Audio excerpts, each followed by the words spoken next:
स्वर में बोलिए भारत माता की जय श्री राम। बोलिए बाबा बद्री विशाल की। बहुत बहुत धन्यवाद। उत्तराखंड के प्रवासी समुदाय की शीर्षस्थ संस्था उत्तराखंड महापरिषद द्वारा प्रतिवर्ष आयोजित किए जाने वाले 10 दिवसीय उत्तराखंड महोत्सव के समापन के अवसर पर महापरिषद के सम्मानित अध्यक्ष आदरणीय हरीश चंद्र पंत जी, महासचिव आदरणीय भरत सिंह बिष्ट जी, संयोजक आदरणीय दीवान सिंह अधिकारी जी, कोषाध्यक्ष मंगल सिंह जी, मेरे सामने बैठे मेरे बहुत ही प्रिय अनुज पूर्व पार्षद और वर्तमान में मंडल अध्यक्ष श्री नरेंद्र सिंह देवड़ी जी, महानगर महिला मोर्चा की सम्मानित अध्यक्षा बहन सीता नेगी जी, छोटी बहन शशि जोशी जी, नवीन चौधरी, उत्तराखंड समाज के बड़ी संख्या में यहाँ उपस्थित मेरे प्यारे भाई बहनों, मातृशक्ति और आज के मंच से सम्मानित होने वाली सम्मान्य विभूतियां परम आदरणीय दीवान सिंह रावत जी, श्री डॉक्टर चंद्र मोहन नौटियाल जी, सुरेश चंद्र फुलेरा जी, आप सभी को मैं उत्तराखंड महोत्सव की बहुत बहुत शुभकामना और बधाइयां देता हूं। आप सभी का आज के अवसर पर हृदय की गहराइयों से स्वागत करता हूं। उत्तराखंड समाज के विषय में और उत्तराखंड राज्य के इतिहास के विषय में कहूं तो शायद इतना प्राचीन उत्तराखंड का इतना समृद्ध इतिहास है कि 7वीं शताब्दी में चीन के यात्री वेनसान ने भी उत्तराखंड की धरती ने वेनसान को भी आकर्षित किया अपनी तरफ और दुर्गम प्रदेश की यात्रा वेनसान ने 7वीं शताब्दी में करके और इतिहास में अपने संस्मरण लिखे हैं कि कितना उस समय उत्तराखंड की वादियों में जाने का उसके मन में कौतूहल था। उत्तराखंड को जानने और समझने का बहुत विस्तार से वेनसान ने इतिहास में अपने लेखन में वर्णन किया है। दक्षिण भारत से चल करके युवा सन्यासी जगत गुरु आदि शंकराचार्य ने भी पैदल यात्रा पूरे हिंदुस्तान की, पूरे भारत की आसे तो हिमालय से कन्याकुमारी तक, लेकिन जो उन्होंने उत्तर भारत में अपना पावन पवित्र धाम बद्रिका धाम स्थापित किया, वो उत्तराखंड में ही उन्हें वो पावन पवित्र रमणीक जगह मिले जहाँ ईश्वर का वास उन्हें प्रतीत हुआ। तो इतनी पावन, इतनी समृद्ध संस्कृति हमारे उत्तराखंड की है। किसी भी समाज की संस्कृति ही उस समाज की पहचान होती है। अपनी संस्कृति, आस्था, विरासत और परंपराओं से जुड़ाव ही किसी समाज को राष्ट्र निर्माण, समाज कल्याण और जनसेवा के लिए प्रेरित करता है। जन्मभूमि किसी भी समाज की पहचान भी होती है और उस समाज के लिए गर्व का विषय भी होती है।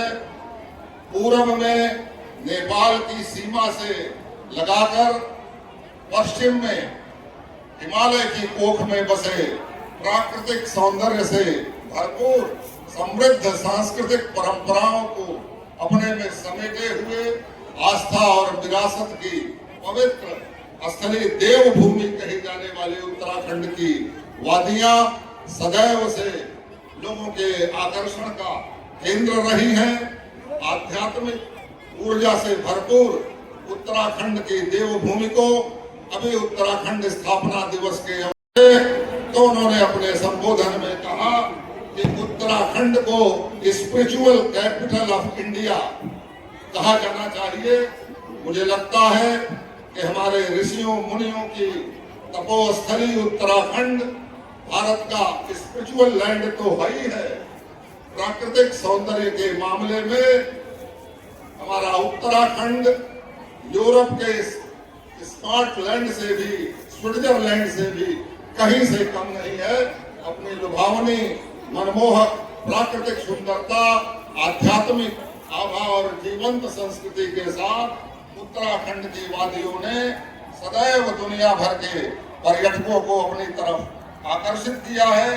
चाहे ऊंची ऊंची चोटियों के बीच रोमांच की तलाश करने वाले सैलानी हों अथवा कि हिल स्टेशन के शांत वातावरण में सुकून तलाश करने वाले पर्यटक हों, उत्तराखंड की यात्रा चिरकाल तक स्मृतियों में बनी रहने वाली एक सुखद अनुभव महसूस होती है।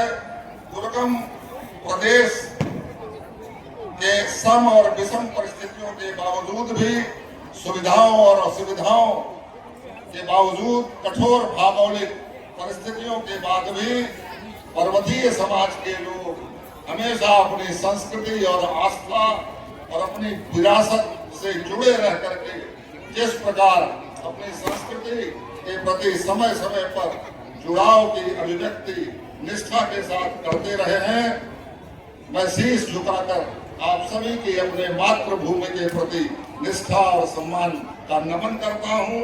उत्तराखंड के प्रवासी समय समय पर अपने प्रदेश के पर्व, त्योहारों, उत्सव और परंपराओं के प्रति अपनी निष्ठा की जिस प्रकार अभिव्यक्ति करते रहते हैं, उसकी जितनी प्रशंसा की जाए वो कम है। उत्तराखंड महोत्सव हो, उत्तरायणी का पावन पर्व हो, हरेला पर्व हो, भुगतिया हो अथवा पर्वतीय समाज में बहुत ही लोकप्रिय रहने वाली ऐसी रामलीलाओं के मंचन का अवसर हो, अपनी लोक संस्कृति के प्रति पर्वतीय समाज की जो अटूट निष्ठा है वो देखते ही बनती है। पर्वतीय समाज की इस बात के लिए प्रशंसा करनी ही होगी कि इनके द्वारा अपनी नई पीढ़ी को अपनी जन्मभूमि, अपनी संस्कृति, अपनी विरासत और आस्था से जोड़े रहने के लिए लखनऊ में निरंतर प्रतिवर्ष ऐसे सांस्कृतिक आयोजन किए जाते हैं। ये आयोजन पर्वतीय समाज के साथ साथ लखनऊ के सर्व समाज में भी सामाजिक समरसता, प्रेम और सद्भाव का संदेश देने का बखूबी काम करते हैं। इस आयोजन में लखनऊ वासियों की भी पर्वतीय समाज के लोगों के साथ बड़ी संख्या में उपस्थिति भी इस बात का अपने आप में प्रमाण है कि लखनऊ की संस्कृति को भी आपने अपने पर्वों, परंपराओं और उत्सवों से समृद्ध करने का काम समय समय पर किया है। हमारे पूर्वी विधानसभा में बड़ी संख्या में पर्वतीय समाज के सम्मानित मतदाता निवास करते हैं और मुझे उनका बहुत ही स्नेह और प्रेम और आशीर्वाद प्राप्त है। चुनाव का समय हो अथवा अन्य कोई भी अवसर हो, मैंने तो अपनी याददाश्त में पर्वतीय समाज का कोई आयोजन ऐसा छोड़ा नहीं जिसमें मैं खुद जाकर के अपनी उपस्थिति मैंने दर्ज न कराई हो। चाहे वो पूर्वांचल नगर की रामलीला हो, कल्याण हो, महानगर की रामलीला हो अथवा गोमती नगर में आयोजित होने वाले उत्सव हो, तेरी बाग के आयोजन हो, मुझे अपनी याददाश्त में अभी कोई ऐसा अवसर नहीं बीता जहां की मैं खुद निजी रूप से नहीं गया और उसी प्रकार से उसी प्यार और मोहब्बत के साथ पर्वतीय समाज ने भी सदैव मुझे अपने पलकों पर बिठाने का काम किया। चुनाव में बड़ी संख्या में पर्वतीय समाज के लोगों ने अपनी शुभकामनाएं, अपना स्नेह, प्यार, समर्थन और आशीर्वाद दे करके मुझे अपने जनप्रतिनिधि के रूप में मेरा चयन किया, मुझे विधायक बनाकर विधानसभा में भेजने का काम किया। पर्वतीय समाज के सभी भाई बहनों को मैं आज भरोसा दिलाने आया हूं कि मैं आपके बीच में कभी किसी विधायक के रूप में नहीं आऊंगा और ना ही मैं विधायक के रूप में आया हूं। मैं आप सभी को भरोसा दिलाता हूं कि आपने कोई विधायक नहीं चुना, आपने अपने परिवार में एक नया सदस्य जोड़ा है।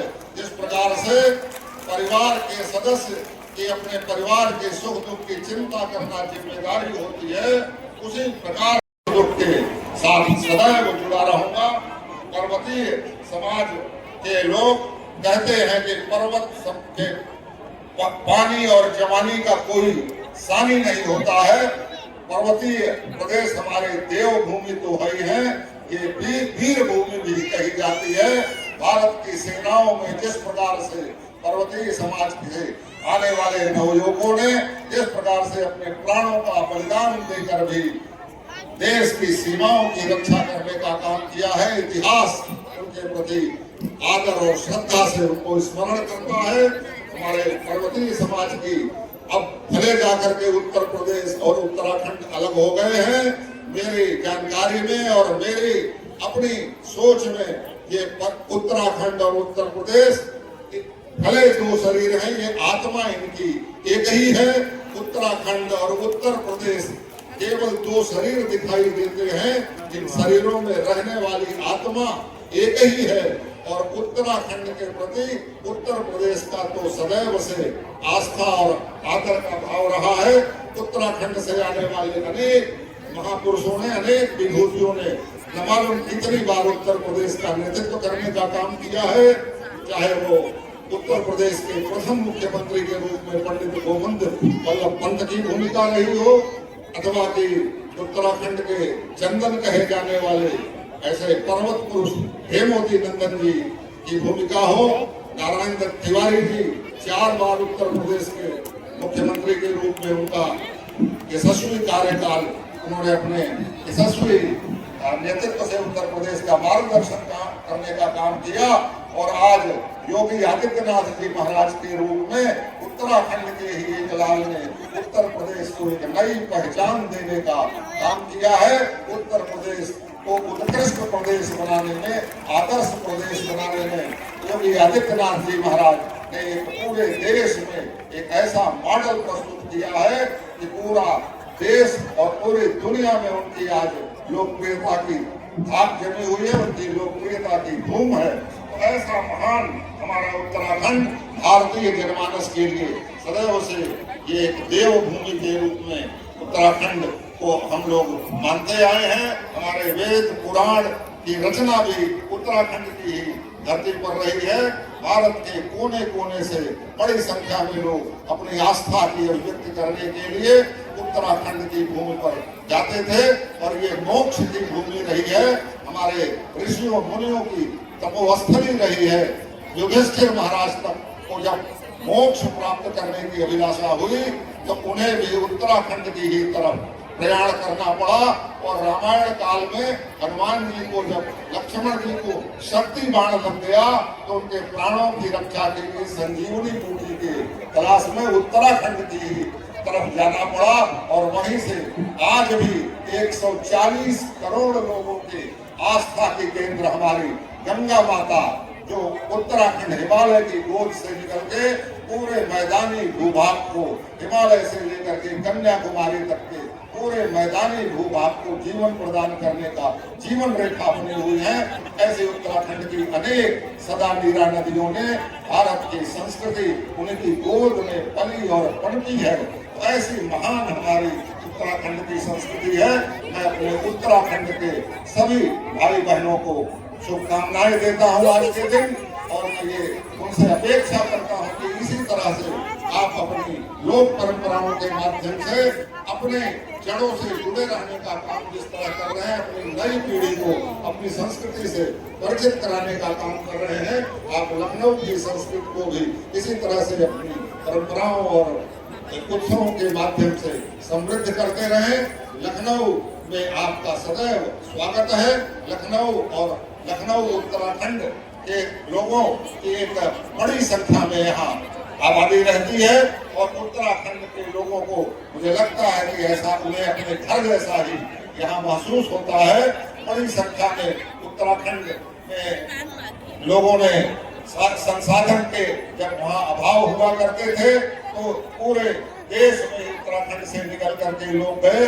उत्तराखंड ओरिजिन के लोग आज उत्तर प्रदेश में ही नहीं पूरे देश में दूर दूर तक उत्तराखंड के लोग पाए जाते हैं। लेकिन अब मुझे बड़ी प्रसन्नता है कि उत्तराखंड के मुख्यमंत्री जी उत्तराखंड में भी अब इन्वेस्टर समिट होने लगे हैं। उत्तराखंड में भी जबकि पहाड़ों में निवेश लाना पहाड़ चढ़ने जितना कठिन काम होता है, लेकिन मुझे बड़ी प्रसन्नता है कि उत्तराखंड भी अब आर्थिक समृद्धि की तरफ धीरे धीरे बढ़ रहा है और धामी जी के कुशल नेतृत्व में लोग उत्तराखंड में अब धीरे धीरे वापस होने लगे हैं और उत्तराखंड में भी और उत्तराखंड के लोगों ये जहां जहां भी पूरे देश में गए अपनी संस्कृत की सुगंध से उन्होंने उन जगहों को भी सुवासित करने का काम किया।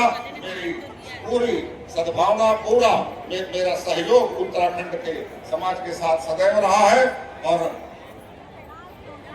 अभी हमारे प्रिय मित्र भरत सिंह जी ने मुझे स्मरण दिलाया है और ये घोषणा जब आपने कर दिया है तो मैं इसे सिर झुका के स्वीकार करता हूं। और पिछले वर्ष मैंने यहीं से जो घोषणा की थी वो काम पूरा हो चुका है और जो इस बार आपकी अपेक्षा है ये भी अवश्य पूरी होगी। आज के अवसर पर यही आश्वासन देते हुए आप सभी को सिर झुका करके नमन करता हूं, आप सभी को प्रणाम करता हूं। बहुत बहुत धन्यवाद। एक बार जोरदार तालियां माननीय विधायक हमारे ओपी श्रीवास्तव जी के लिए। देखिए कहते ना, मैं हमेशा कहते आया हूं कि माननीय विधायक जी की जो प्रतिबद्धता है उनकी प्रतिबद्धता को नमन करता हूं, वंदन अभिनंदन करता हूं। अभी ही 2 लाख रुपए का सहयोग राशि प्राप्त हुआ है और 5 लाख की घोषणा उत्तराखंड समाज के लिए आपने किया है। वो हमारी जो पुस्तकालय है, जो हमारी लाइब्रेरी है, उसके जीर्णोद्धार के लिए, उसके संरक्षण के लिए और वहाँ एसी लगाने के लिए जो आपने 5 लाख की जो घोषणा की है वो वंदनीय है, प्रेरणादायी है और मैं आपका हृदय से वंदन अभिनंदन करता हूँ। और माननीय विधायक जी से अनुरोध करूंगा कि हमने जिनको उत्तराखंड गौरव सम्मान दिया है, आदरणीय प्रोफेसर दीवान एस रावत जी, डॉक्टर चंद्र मोहन नौटियाल जी, डॉक्टर सुरेंद्र फुलारा जी को उत्तराखंड गौरव सम्मान राशि भी आपके कर कमलों द्वारा प्रदान किया जाना है।